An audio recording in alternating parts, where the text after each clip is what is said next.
رمضان المبارک کا یہ مبارک مہینہ ہے، اسی کی برکتیں ہیں کہ ہم لوگ مل کر کے قرآن پاک سن لیتے ہیں یا سنا دیتے ہیں، ورنہ 11 مہینے ہمیں بہت بڑے لکھوں کو بھی موقع میسر نہیں آتا کہ پورا کلام پاک بھی پڑھ لیں یا سن بھی لیں۔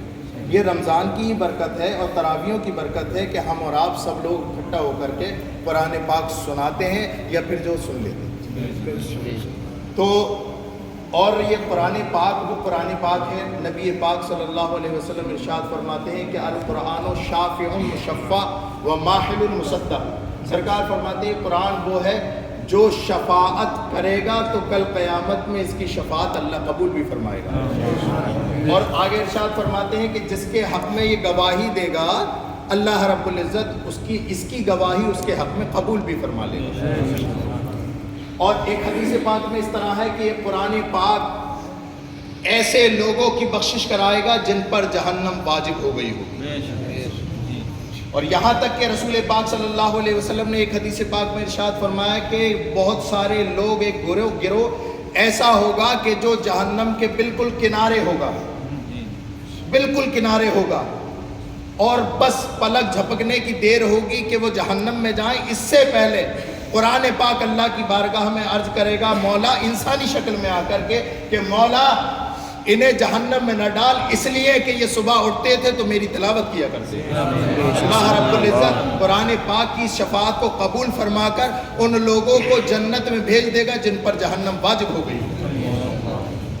قرآن پاک ایک یہاں سے ایک میسج آپ یہ بھی لے کر کے جائیں کہ قرآن پاک صرف ممبر و محراب تک محدود نہ رکھیں بلکہ اپنی اولاد کے کلیجوں میں بھی اتار دیں۔ بے شک سبحان اللہ۔ اپنی اولاد کو قرآن پاک کا پڑھنے والا قاری یا حافظ ضرور بنائیں، اس لیے کہ آپ دیکھ رہے ہیں کہ آج ساری دنیا لگی پڑی ہے کہ اسلام کو بھی مٹا دو، مسلمان کو بھی مٹا دو، قرآن کو بھی مٹا دو، لیکن اللہ اکبر کبیرہ ہم نے دیکھا ہے، آپ نے بھی پڑھا ہے، آپ نے بھی سنا ہے، اس دنیا نے دیکھا، اپنی ماتھے کی آنکھوں سے دیکھا کہ مٹانے والے بہت آئے، مٹ گئے، لیکن قرآن پاک نہ مٹ سکا۔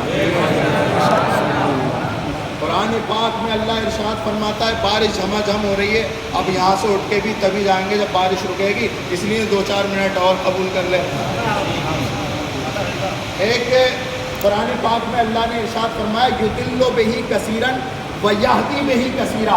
یہ قرآن ہی ایسا ہے کہ جسے پڑھ کے لوگ بہک بھی جاتے ہیں اور سدھر بھی جاتے ہیں۔ اب سوال یہ پیدا ہوتا ہے کہ قرآن پڑھ کے کون بہک جاتا ہے اور کون قرآن پڑھ کر کے سدھر جاتا ہے؟ تو ہمارے سامنے 2 مثالیں ہیں۔ پہلے آپ یہ سنیں کہ جس کی طبیعت میں خیر ہوتی ہے، جس کی طبیعت میں نیکی ہوتی ہے، وہ قرآن پڑھ کر کے سدھر جاتا ہے، اور جس کی طبیعت میں شرارت ہوتی ہے، جس کی طبیعت خبیث ہوتی ہے، وہ قرآن پڑھتا تو ہے سدھرتا نہیں بلکہ بگڑتا جاتا ہے۔ ہمارے سامنے 2 مثالیں ہیں۔ ایک وہ مثال کہ حضرت عمر فاروق اعظم جب اسلام نہیں لائے تھے تو گھر سے تلوار لے کر کے نکلے تھے اور کہہ رہے تھے آج جس پہ قرآن نازل ہو رہا ہے اسے بھی مٹا دوں گا اور قرآن کو بھی مٹا دوں گا، لیکن اللہ اکبر جب اپنے بہنوں سے یہ قرآن سنا تو چونکہ حضرت عمر کی طبیعت میں خیر تھی، حضرت عمر کی طبیعت میں برکت تھی، حضرت عمر کی طبیعت میں شرارت نہیں تھی، اپنے بہنوں سے کلام سنا، ارے سر کاٹنا تو بہت دور کی بات، نبی کے قدموں پہ گر گئے اور اسلام قبول کیا اور کہا یا رسول اللہ گردن کاٹنے آیا تھا لیکن اب میں ایسا غلام ہوں کہ اگر ضرورت پڑی تو گردن دے بھی دوں گا، گردن دے بھی دوں گا۔ تو جس کی طبیعت میں خیر ہوتی ہے، جس کی طبیعت میں نیکی ہوتی ہے، وہ قرآن پڑھ کر کے سدھر جاتا ہے۔ دوسری مثال ابھی کی ہے، وہ دیکھو کمینہ وسیم رضوی کتا قرآن کی 20 آیاتیں نکالنے کے لیے چلا تھا، لیکن اللہ اکبر قرآن کی تو وہی آیتیں ہیں جو 1400 سال سے چلتی ہوئی آ رہی ہیں، لیکن وسیم کا نام و نشان مٹ گیا اور وہ ایسا کتا بنا، ایسا برباد ہوا، نہ خدا ہی ملا نہ وصال سلم، ادھر کے رہے نہ ادھر کے رہے۔ وہ قرآن مٹانے والوں سنو، بارڈر پار سے آواز آتی ہے قول محمد قول خدا، ایمان نہ بدلا جائے گا، بدلے گا زمانہ لاکھ مگر قرآن نہ بدلا جائے گا۔ تو یہ قرآن پاک کو اپنے بچوں کے سینے میں اتار دو تاکہ لوگ، ہم نے دیکھا ہے ہماری تاریخیں ایسی بھی گزری ہیں کہ ہمارے بچوں کے ہاتھوں سے کلام مجید چھین لیے گئے، ہمارے بڑے بوڑھے اور ہمارے اسلاف کے ہاتھوں سے قرآن چھین کر کے دریائے دجلہ میں ڈال دیا گیا۔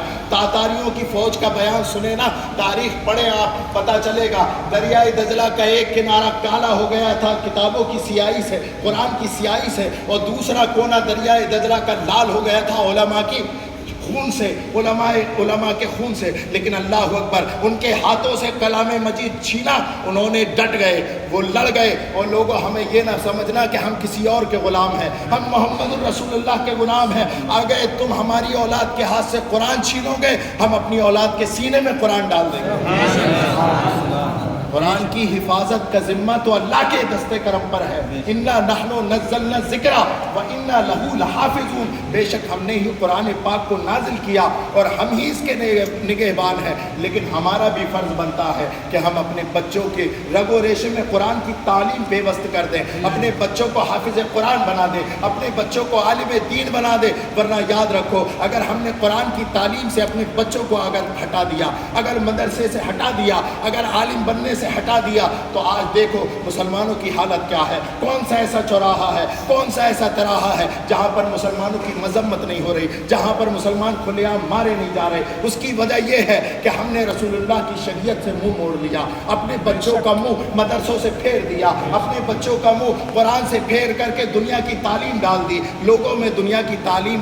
حاصل کرانے کا ممکن نہیں ہوں، آپ ضرور اپنے بچوں کو قرآن پاک کی تعلیم بھی حاصل کریں اور دین کی تعلیم بھی دیں۔ اپنے بچوں کو دنیا کی تعلیم بھی دیں اور دین کی تعلیم بھی دیں۔ اس لیے کہ ہم نے دیکھا ہے ایک زمانہ مسلمانوں کا ایسا بھی گزرا ہے، جو وکیل ہوتا تھا وہ عالم دین بھی ہوتا تھا، جو جج ہوتا تھا وہ عالم دین بھی ہوتا تھا، جو انسپیکٹر اور تھانے دار ہوتا تھا وہ عالم دین بھی ہوتا تا۔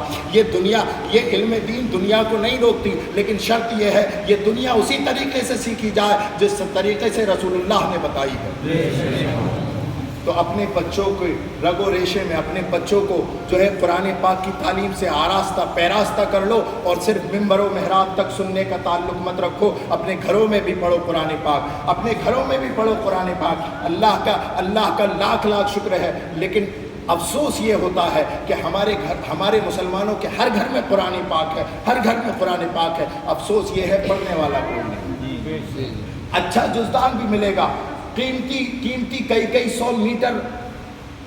کئی سو روپے میٹر کا کپڑا قرآن مجید پہ چڑھا دیا، لیکن افسوس جب سے اسے جزدان میں لپیٹ کے الماری میں رکھا، ایک انچی دھول جم گئی، الیاذ باللہ، لیکن پڑھنے والا کوئی میسر نہیں۔ بتائیں ذرا مسلمانوں میں کتنے لوگ ایسے ہیں جو فجر کی نماز کے بعد قرآن پاک پڑھتے ہیں؟ بتاؤ کتنے لوگ ایسے ہیں جو رمضان نکلنے کے بعد بھی قرآن پاک کی تلاوت جاری رکھتے ہیں؟ ہم نے تو صرف ایک رسم بنا لی ہے کہ قرآن پاک ایک اچھی چیز ہے، اسے اچھے سے طاق میں رکھا جائے۔ مسلمانوں قرآن پاک طاق میں رکھنے کے لیے نہیں، بلکہ اسے پڑھ کر کے اپنی زندگی سدھارنے کے لیے اللہ نے اپنے رسول پر نازل فرمایا ہے۔ یہی نزول آج ساری قوم مسلمانوں کے علاوہ قرآن پاک پر ریسرچ کر رہی ہے۔ تم جب نماز میں کھڑے ہوتے ہو، تم نے تو نہیں سوچا، لیکن انگریز ریسرچ کر رہے ہیں کہ آخر نماز میں کھڑا کیوں ہوا جاتا ہے۔